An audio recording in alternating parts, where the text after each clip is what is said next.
여러분이 언제쯤 내가 죽을 거다라는 것을 알고 계십니까? 만약에 안다고 하면 여러분 마음은 어떨 것 같습니까? 내 죽음의 때가 나를 향하여 지금 가까이 왔다는 사실을 안다면 여러분은 무엇이 가장 하고 싶을까요? 아니, 무엇을 꼭 해야만 할 것 같습니까? 우리 모두는 죽습니다. 우리는 어제보다 오늘 더 죽음을 가까이서 마주하고 있는데 내 인생에 남은 시간 내가 뭘 하며 살아야 제대로 잘 사는 것일까를 고민하고 생각해 보셨는지요? 2007년에 개봉되었던 영화 The Bucket List라는 영화를 아마 기억하시는 분들이 계실 겁니다. 잭 니콜슨과 모건 프리먼이 주연한 코믹 영화, 코미디 영화예요. 그런데 이 영화를 통해서 사람들에게 많은 충격과 도전을 주었죠. 내용은 두 명의 말기 환자들이 같은 병원, 같은 병실에 입원을 하게 됩니다. 그러니까 너도 이제 곧 죽을 거지, 나도 곧 죽을 거야. 얼마 남지 않은 그런 삶의 시간을 서로가 얘기하면서 그럼 우리는 어떻게 죽음을 맞이해야 돼? 죽기 전에 우리가 꼭 하고 싶은 일은 뭘까? 죽기 전에 우리가 해야 될 일은 뭐지? 라고 서로 대화를 통하여서 그 목록을 작성합니다. 버킷리스트의 원래의 제목은 죽기 전에 해야 할 일입니다.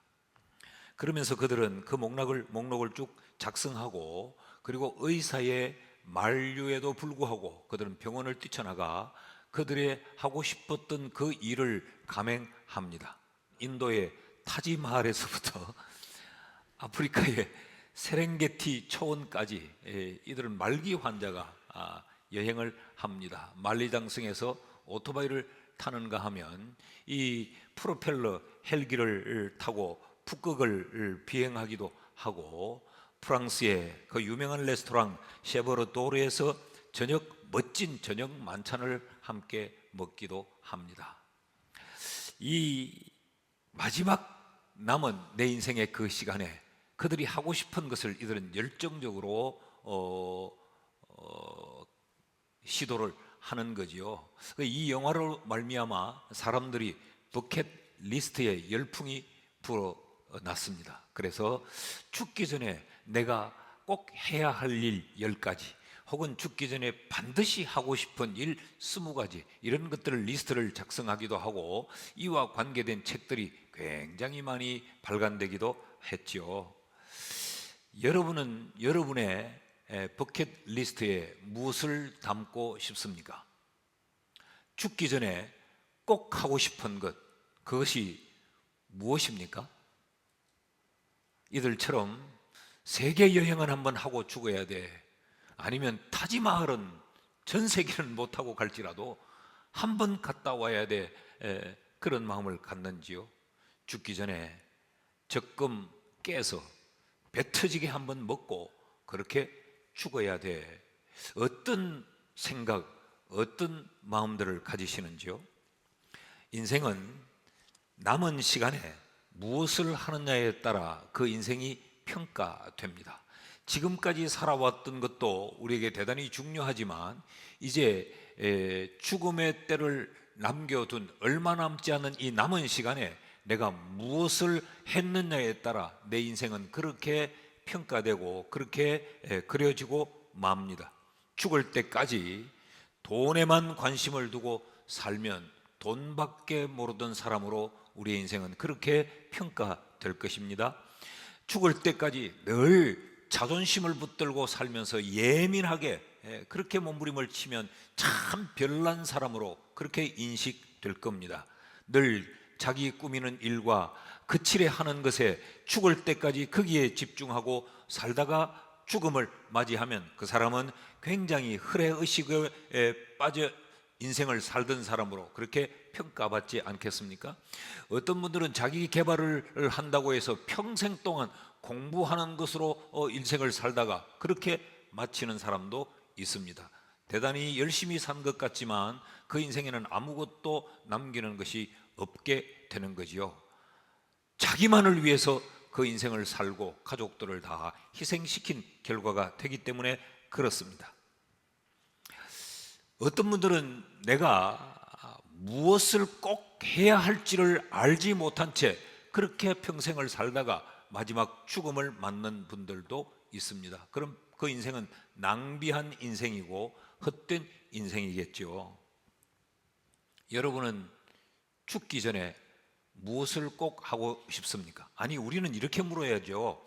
무엇이 하고 싶냐고 묻는 것이 아니고 무엇을 반드시 해야 하는가, 그렇게 묻는 것이 우리에겐 더 좋을 것입니다. 죽기 전에 난 이것만은 꼭 해야 돼. 그게 무엇입니까? 죽습니다. 근데 그 죽기 전에 무엇을 꼭 해야만 할까? 예수님은 어떻게 하셨을까? 예수님은 또 우리에게 어떻게 하라고 말씀하시는가? 오늘 본문이 짧은 2절이지만 우리에게 굉장히 중요한 것을 가르쳐주고 있습니다. 그 첫째로 예수님은 우리에게 나는 사랑을 선택했다, 그러므로 너희도 사랑을 행하며 살아라 라고 말씀을 하세요. 오늘 1절 말씀을 볼까요? 1절은 이렇게 기록하고 있죠. 6월절 전에 예수께서 자기가 세상을 떠나 아버지께로 돌아가실 때가 이른 줄 아시고 세상에 있는 자기 사람들을 사랑하시되 끝까지 사랑하시니라. 세상을 떠날 때를 아신 주님, 아버지께로 돌아가야 될 때가 지금 이르렀다는 사실을 아시고 주님이 선택한 것은 사랑이었습니다. 왜 하필 사랑이었을까? 나를 위해 투자하기에도 절박한 시간이고 나 위해서 뭔 이 시간을 쓰기에도 지금 부족한데 사랑하는 일에 주님은 그의 남은 인생을 사용했다. 왜 그랬을까? 여러분, 사랑만이 영원하기 때문에 그렇습니다. 세상의 모든 것들은 다 유한합니다. 다 사라지고 맙니다. 오늘 내가 그렇게 하고 싶은 것, 오늘 내가 그렇게 꿈꾼 것, 오늘 내가 그렇게 피땀 흘리며 노력해 왔던 것, 하나라도 더 잡고 하나라도 더 쌓고 한 걸음이라도 더 올라가려고 했던 그 모든 것들은 유한해요. 우리의 죽음과 함께 다 사라지고 말 것들입니다. 그런데 사랑만큼은 영원하기 때문에 예수님은 지금 남은 시간 사랑을 선택한 것입니다. 고린도전서 13장 8절 말씀을 보십시오. 사랑은 언제까지나 떨어지지 아니하되 예언도 패하고 방언도 그치고 지식도 패하리라. 무슨 이야기예요? 이 땅의 모든 것들은 다 끝나버린다. 영원한 것은 아무것도 없다. 그런데 사랑만은 패하지 않는다. 사랑의 영원성을 우리에게 말하고 있는 거죠. 여러분, 영원한 것이 가치 있는 것입니다. 예수님은 죽음의 때가 이른 줄 아시고 그 절박한 시점에 유한한 것들을 선택하지 않고 무한한 것을 선택하셨고 가치 없는 것을 택하지 않고 최고의 가치를 가진 사랑을 선택하신 거죠. 왜 그 절박한 시간에 하필 사랑이었는가? 사랑이 영원하기 때문이며 동시에 하나님이 사랑이기 때문에 그렇습니다. 요한일서 4장 16절 말씀을 보면요, 하나님이 우리를 사랑하시는 사랑을 우리가 알고 믿었노니 우리가 믿는 그 하나님이 누구냐? 하나님은 사랑이시니라 그랬어요. 하나님이 영원하다는 말은 하나님이 사랑이라는 이야기요, 하나님이 사랑이라는 말은 하나님이 영원하다는 말이요. 그러기에 그 영원하신 하나님을 믿는 그리스도인은 사랑을 선택해야 한다는 것이죠. 그래서 예수님은 지금 세상을 떠나야 될 그 절박한 시간에 영원하신 하나님, 사랑이신 그 하나님인 사랑을 지금 주님은 선택한 것입니다. 왜 하필이면 그 절박한 시간에 사랑이었을까? 여러분, 사랑은 하나님께로 난 자들이 마땅히 해야 될 사명이기 때문에 그렇습니다. 이어지는 말씀을 보십시오. 요한일서 4장 11절 12절 말씀을 보면, 사랑하는 자들아, 하나님이 이같이 우리를 사랑하였은즉 우리도 서로 사랑하는 것이 마땅하도다. 우리가 믿는 그 하나님이 사랑이시기에 그 사랑이신 하나님의 사랑으로 말미암아 우리가 믿는 자가 되었기에 우리도 마땅히 사랑해야 한다라는 겁니다. 사랑은 우리가 마땅히 행해야 될 우리의 사명이기 때문에 예수님은 지금 사랑을 선택하셨고, 그 때가 이른 그 시간에 우리에게 너희도 사랑을 선택해라 라고 지금 말씀하고 있는 거죠. 우리가 모일 때마다 반복하여 외치고 익히고 답습하는 행복 선언문에 사랑은 뭐예요? 이렇게 모르니 뭐 기대를 뭘 할 수 있겠어요? 사랑은 사명이기 때문에 선택 사항이 아니고 사랑은 필수입니다. 그래서 주님도 죽음의 때가 이르는 그 시간에 사랑을 택하셨고, 우리에게도 너희도 너희 남은 인생의 시간에 사랑을 붙잡아야 된다라고 지금 말씀을 하고 있는 거죠. 여러분, 이 땅의 모든 것은 다 영원하지 않다는데 사랑만이 영원하다면 우리가 영원하지 않는 이 세상을 살다가 영원하지 않는 존재로 떠나게 될 텐데 우리가 남길 수 있는 건 뭐예요? 다 유한한 것들 뿐이에요. 그런데 우리가 사랑하게 되면 사랑을 유한한 세상 가운데 영원한 것으로 남길 수 있는 겁니다. 전도서 1장 11절 말씀을 보면요, 이전 세대들이, 전도서 1장 11절 말씀 보면, 이전 세대들의 기억함이 없으니 장래 세대도 그 후세들과 함께 기억됨이 없으리라. 여러분, 세상은 다 기억되지 않습니다. 오늘 사람들은 자신을 후대가 영원히 기억해 주기를 바라고 동상도 세우고 자기의 흔적과 자취를 남기려고 무던히 몸부림치지만 오늘 성경이 그렇게 말하잖아요. 이전 세대는 기억되지 않는다. 지금 우리들도 장래 후대 세대에 기억되지 않을 뿐만 아니라 우리를 기억하지 못하는 그들도 기억됨이 없다는 거예요. 이런 유한한 존재인 우리가 이 땅에 뭘 남길 수 있을까? 영원한 사랑만이 이 땅에 남길 수 있는 거죠. 우리가 우리의 인생에 남은 시간, 우리가 남길 것은 영원한 사랑밖에 없습니다. 아니, 그 남은 시간에 나를 위해 써도 그 시간이 아까운데, 나를 위해 쓰기에도 부족한 그 시간인데 사랑하면 무슨 유익이 있을까? 우리는 이런 생각을 많이 해요. 사랑이고 뭐고 오직 나를 위해만 쓰려고 합니다. 그런데 내 남은 시간, 내가 사랑하면 내 남은 시간이 하나님 안에서 머물게 됩니다.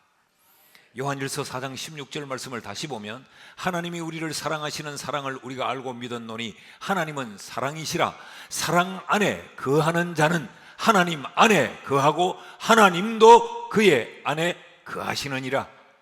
여러분, 우리의 남은 인생의 시간을 사랑을 행하며 살면 우리가 하나님 안에 거한다는 거예요. 우리의 남은 인생이 의미 없지 않다는 거죠.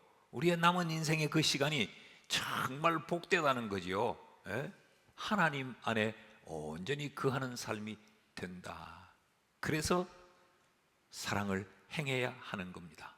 내 남은 인생의 시간, 그 시간이 얼마 되지 않는데 왜 사랑을 행해야 되느냐?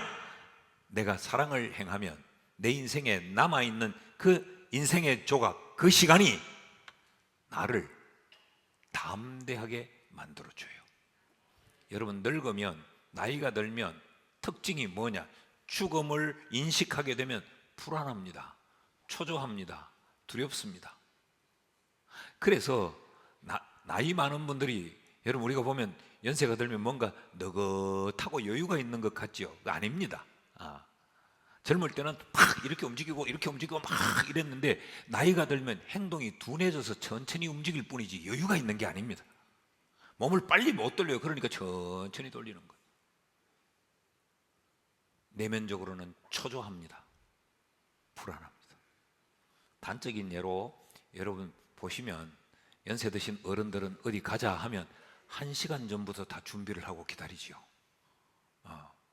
그거 왜 그런지 아십니까? 무의식적으로 초조하기 때문에 그렇습니다. 불안하기 때문에 그렇습니다. 그런데 그 남은 시간을 우리가 사랑하게 되면 담대하게 됩니다. 요한일서 4장 18절 말씀을 보십시오. 사랑 안에는 두려움이 없고 온전한 사랑이 두려움을 내쫓나니 두려움에는 형벌이 있음이라. 두려워하는 자는 사랑 안에서 온전히 이루지 못하였느니라. 사랑 안에 있지 아니하니까 두렵고 사랑 안에 있지 아니하니까 초조했다는 거예요. 그러니까 내 남은 시간 초조할 수밖에 없는데, 두려울 수밖에 없는데, 우리가 사랑을 행하며 살면 우리는 담대해지는 겁니다. 믿습니까?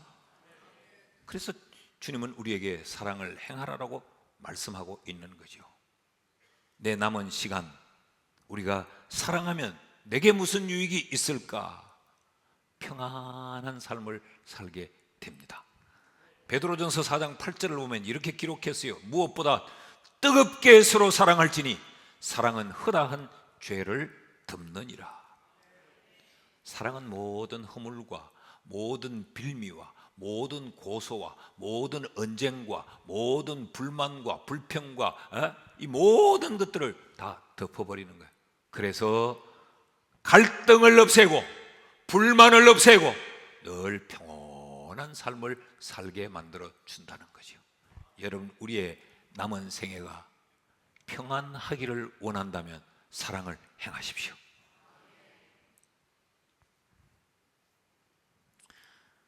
(1920년에) 출생을 했다면 금년이 104살이 되겠죠.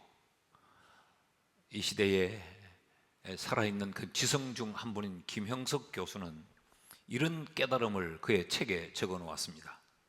일자무식 호르몬이를 모시고 그리고 뇌출혈로 쓰러진 후에 23년 동안 언어 기능을 상실해버린 그 아내와 함께 살았어요. 그 삶이 얼마나 지긋지긋하고 힘들었겠어요.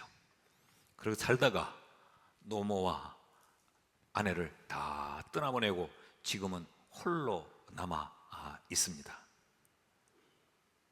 그분이 이렇게 기록해뒀습니다. 지금 기억나는 것은 사랑뿐이다. 어머니에 대해서, 아내에 대해서 지금 기억나는 것은 그들이 나를 사랑해 준 것, 그것밖에 기억에 남는 것이 없다. 어머니도 물론, 아내도 물론이고 내가 지금까지 살면서 만난 사람들에 대해 내게 기억으로 남는 것은 그들이 행한 사랑밖에 없다. 사랑만 기억에 남는다는, 왜 그럴까요? 사랑만이 영원하기 때문입니다.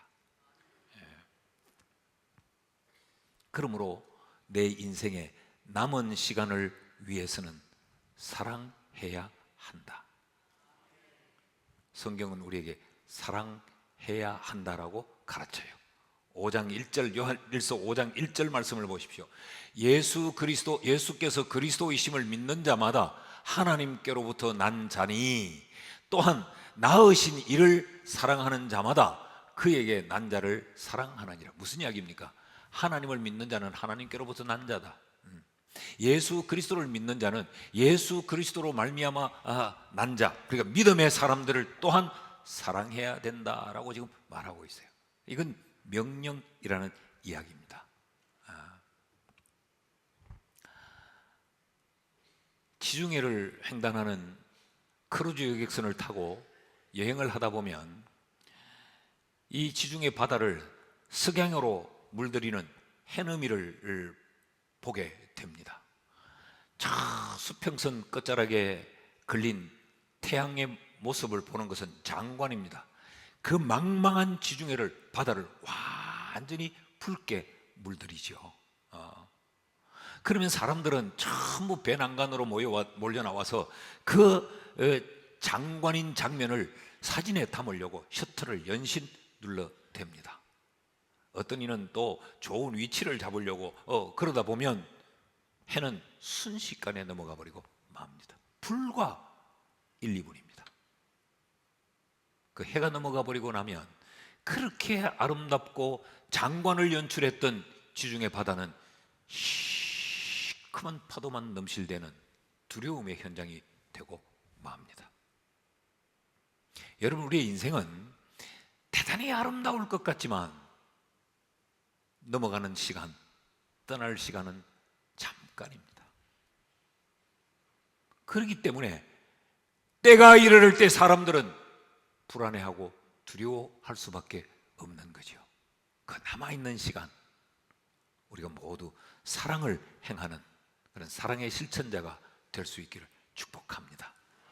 둘째로, 예수님께서는 이 사랑을 선택하시면서 그 사랑의 대상자가 누구인지를 찾아야 된다고 말씀하십니다. 1절 말씀을 다시 보면 유월절 전에 예수께서 자기가 세상을 떠나 아버지께로 돌아가실 때가 이른 줄 아시고 세상에 있는 자기 사람들을 사랑하시되 끝까지 사랑하시느니라. 예수님에게는 예수님이 사랑할 사랑의 대상자들이 있었어요. 그 대상자가 누굽니까? 자기 사람들이었습니다. 여러분, 이 자기 사람들에 대해 오해하지 말아야 됩니다. 여기 자기 사람들은 예수님과 같은 패거리를 의미하지 않습니다. 우리는 누구를 자기 사람이라고 생각하느냐 하면 내 편이 되는 사람, 나를 지지하는 사람, 그런 사람들을 우리는 내 사람이라고 하죠. 그 패거리를 우리는 자기 사람이라고 말을 하는데, 여기 예수님이 말씀하신 이 자기 사람들은 패거리가 아니에요. 예수님이 사랑해 줘야 될 사랑의 대상자들을 이야기합니다. 좁게는 예수님에게 택함을 받은 제자들이요, 조금 더 넓게는 주님을 따르고 있는 사람들이요, 더 넓게는 주님이 반드시 구원해야 될 아직 구원받지 못한 그 백성들도 주님의 사람들이었어요. 여기 예수님에게 자기 사람들이라는 이 표현 속에 저와 여러분이 들어 있습니다. 우리를 자기 사람으로 택하시고 우리를 사랑해 주셨기 때문에 오늘 저는 여기에, 여러분은 거기에 계시는 겁니다. 그래서 우리가 하나님께로 난 자가 된 겁니다. 자, 여러분, 여기서 우리가 생각해야 될 것이 참 많습니다. 그럼 하나님의 자기가 된 우리는 어떤 사람들이었을까? 아름다웠을까요? 대단한 존재였을까요? 우리는 죄인이었습니다. 허물로 사여진 추한 자요 더러운 자, 죽은 자였습니다. 시체 덩어리였습니다. 냄새나는 자들이었어요. 주님에게는 아무런 이익이 없는 자. 그런데 주님은 우리를 자기 사람으로 선택해 주시고 우리를 사랑해 주셨습니다. 오늘 맥주감사주일입니다. 뭘 감사할까? 지난 반년 동안 안 아픈 거, 지난 반년 동안 사고 안 난 거, 지난 반년 동안 내 은행에 잔고가 늘어난 거, 지난 반년 동안에 내게 이런저런 좋은 일이 있었던 거, 네, 맞습니다. 감사의 조건이 맞습니다. 감사의 내용이어야 됩니다. 감사해야 됩니다. 그런데 그보다 더 추하고 더럽고 냄새나고 갖추어지지 않는 개망나니와 같은 우리를, 도저히 사랑할 수 없는 우리를 주님의 사랑의 대상자인 자기 사람 삼아주셨다는 것, 이것이 우리의 감사의 조건이어야 합니다. 이게 감사의 내용이어야 돼요. 우린 이런 말을 하죠. 나 사랑하고 싶지 나도, 근데 나하고는 합이 안 맞아, 저 사람은. 그래서 우리는 다 재단해버립니다.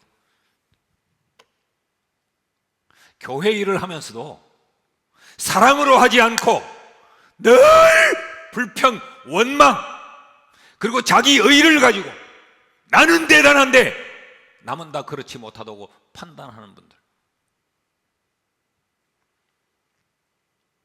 주님은 사랑해라, 사랑해라라고 말해요. 여러분, 합이 맞지 않으면 사랑할 수 없지, 맞는 말 같아요. 그런데 주님은 우리와 합이 맞았을까요? 예수와 우리는 아무리 맞추려고 해도 합이 맞을 수가 없어요. 예수님은 거룩한 분이요, 우리는 더럽기가 그지없는 존재예요. 예수님은 무한하신 분이에요. 우리는 유한한 존재예요. 어떻게 합이 맞을 수 있겠습니까? 그럼에도 불구하고 주님은 우리를 사랑의 대상자로 선택해서 자기 사람 삼아 주신 겁니다. 여러분에겐 자기 사람들이 있습니까? 자기 사람들이 있나요? 내가 사랑해줘야 될 사람, 내가 사랑을 베풀어야 될 그런 자기들이 있습니까? 우리가 사랑해야 될 사람은 누구일까요? 가족이지요. 오늘도 그래, 얼마나 가족이 중요하면 손주 낳았다고 이렇게 예배 보는데 같이 나와서 기도하고 저러겠어요. 사랑해야 됩니다. 친구 사랑해야죠. 연인 사랑해야죠. 근데 그들은 합이 맞던가요?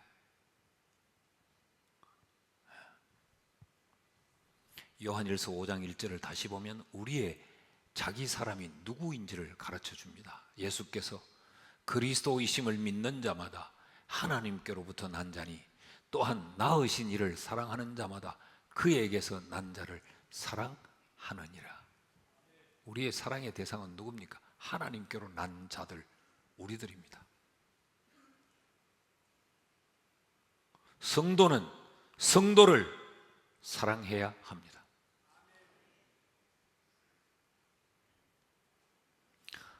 성도는 누굽니까? 약한 자, 허물 많은 자, 그렇잖아요.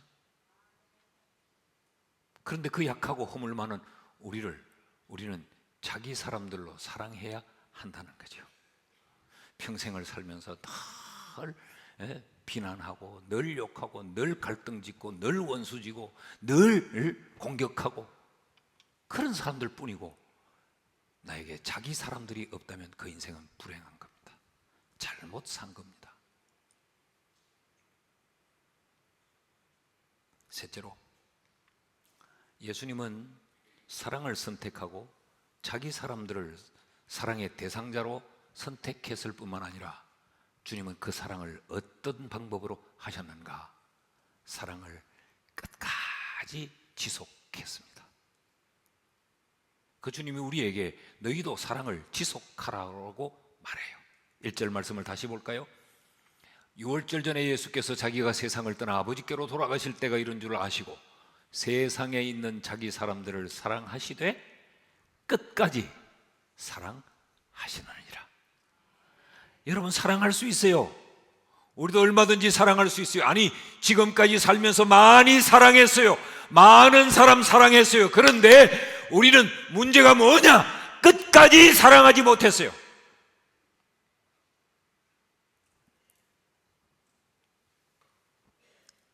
이게 쉽지 않은 겁니다. 교회도 사랑해요. 근데 끝까지 사랑 못하는 겁니다. 우리 교회도 그런 모습을 종종 봐요. 우리 교회 처음 등록할 때는 정말 교회다운 교회, 이제 목사다운 목사를 만났다고 막 그러다가 금세 변합니다. 끝까지 사랑해야 해요. 여러분, 여기 의문이 들지 않습니까? 어떻게 사랑을 이렇게 강제할 수 있나? 아니, 좋을 때 사랑하고 좋지 않으면 사랑 못하는 거지. 어떻게 끝까지 사랑하라고 사랑을 강제할 수 있나? 그런 의문이 들지 않습니까? 영국의 신학자 C.H. 도트는 말하기를 감정은 명령될 수 없다. 그러나 사랑은 명령될 수 있다. 그러기에 주님은 우리에게 사랑을 명령한다 그랬어요. 그러니까 이 말이 무슨 이야기입니까? 사랑은 감정이 아니라는 겁니다. 우리는 사랑을 감정으로 생각합니다. 그리고 내 기분 나쁘다는 거죠. 모든 걸 자기의 기분과 감정으로 판단하고 행동하는 거죠. 그래서 우리는 끝까지 사랑이 안 되는 겁니다. 우리는 사랑을 취미로 생각하는 거예요. 사랑을 습관으로 생각하는 거죠. 그래서 교회를 위해 일하다가도 헌신적으로 일하다가도 내 감정, 내 기분이 틀리면 교회고 성도고 상관이 없는 거죠. 막 해붙여버리고 내 기분대로 행동해버리는 거죠. 사랑을 몰라서 그렇습니다. 본인은 사랑이라고 했지만 그건 사랑이 아니고 본인의 감정이었고 기분이었고 취미였습니다. 사랑은 끝까지 하는 것 할 때 가치가 있는 겁니다.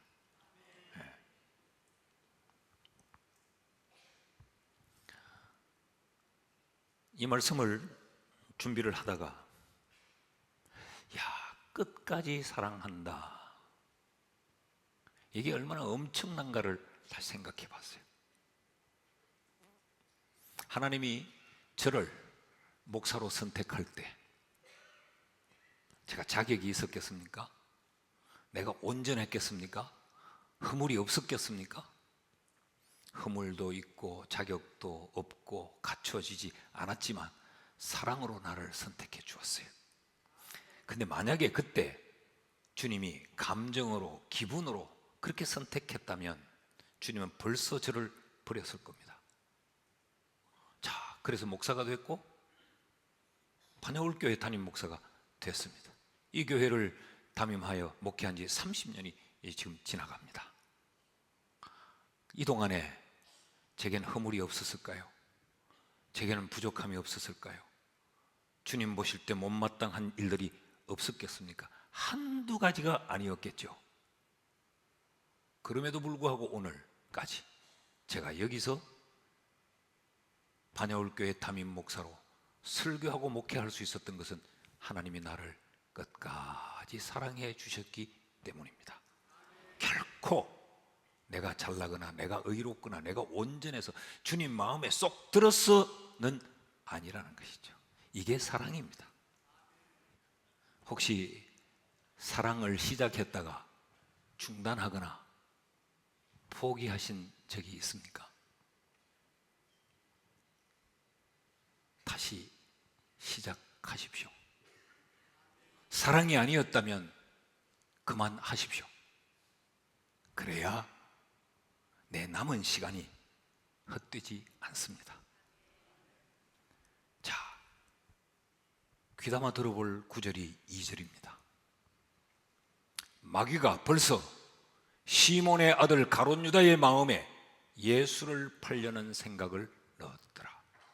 보십시오. 요한복음 13장 오늘 저녁에도 이 이후에 3절 이하의 말씀을 우리가 살필 거예요. 요한복음 13장은 예수와 가룟 유다를 대비시키고 있습니다. 대비시키고 있어요.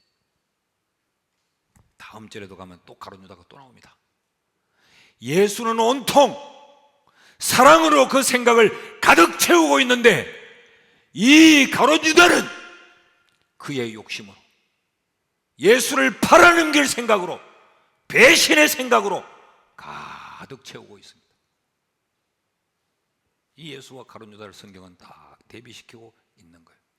너는 지금 네 인생의 남은 시간을 어떻게 쓰고 있냐, 네 인생에 남은 이 삶을 어떻게 살고 있느냐를 보여주는 거예요. 예수처럼 살고 있나 가룟 유다처럼 살고 있냐, 이걸 보여주는 거예요. 가룟 유다는 지금 생각 속에 그저 예수를 팔 생각을 가득히 집어넣고 있는 거죠.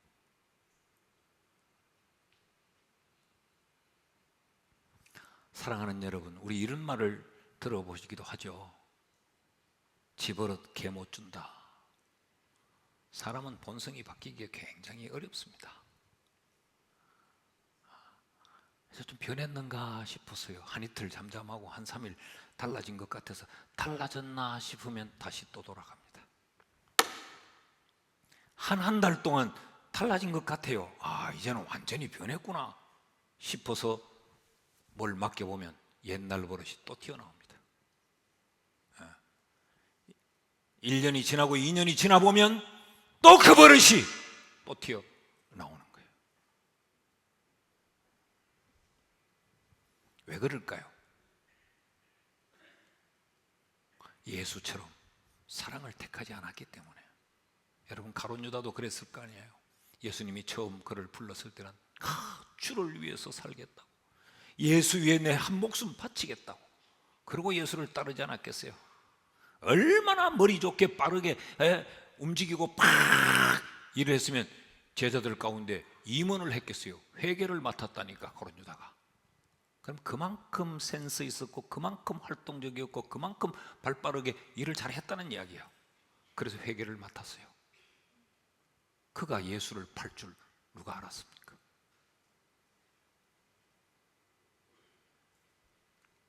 그는 사랑인 것처럼 시작을 했지만 그는 끝까지 사랑하지 못한 실패한 존재였습니다. 누가 승리자입니까? 사랑을 택한 예수는 승리했습니다. 그런데 육의 생각으로 가득 차 있었던 가룟 유다는 목이 메어 배 터져 죽었습니다. 실패자였습니다. 제자의 이름을 가졌느냐 갖지 않았느냐보다 더 중요한 것, 열정적으로 했느냐 안 했느냐보다 더 중요한 것, 그의 생각 속에 사랑이 선택되어 있느냐 자기의 욕심이 선택되어 있느냐, 이것이 더 중요합니다. 무엇으로 가득 채워져 있습니까? 사랑으로 가득 채워져 있습니까? 아니면 자기 욕망으로 가득 채워져 있습니까?